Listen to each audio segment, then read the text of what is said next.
Europe 1 matin, il est 6h07. La taxe foncière pèse toujours aussi lourd dans le budget des propriétaires. C'est la conclusion d'une étude menée par Meilleur Taux et qu'Europe 1 vous dévoile en exclusivité ce matin. Le courtier en ligne s'est penché sur les situations de 32 villes françaises et dans bon nombre d'entre elles, Baptiste Morin, le montant de la taxe foncière équivaut à plusieurs mois de crédit immobilier. Meilleur Taux a pris pour référence un logement de 70 mètres carrés. L'an dernier, dans les 32 villes étudiées, la taxe foncière s'y est élevée à un peu plus de 1400 € en moyenne pour cette surface. Dans le cadre d'un emprunt sur 20 ans, la taxe foncière représente donc plus de 3 mois de crédit à Saint-Étienne, plus de 2 mois de crédit à Nîmes et Le Havre et quasiment 2 mois de crédit à Perpignan, Limoges ou encore Mulhouse.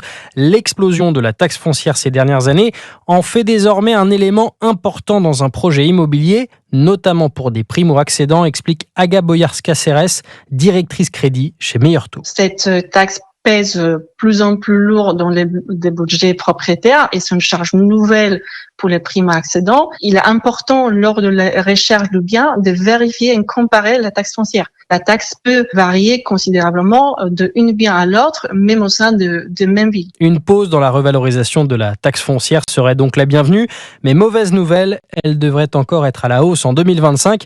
D'après l'INSEE, la base du calcul doit augmenter de près de 2%. Baptiste Morin, chef du service économie d'Europe 1.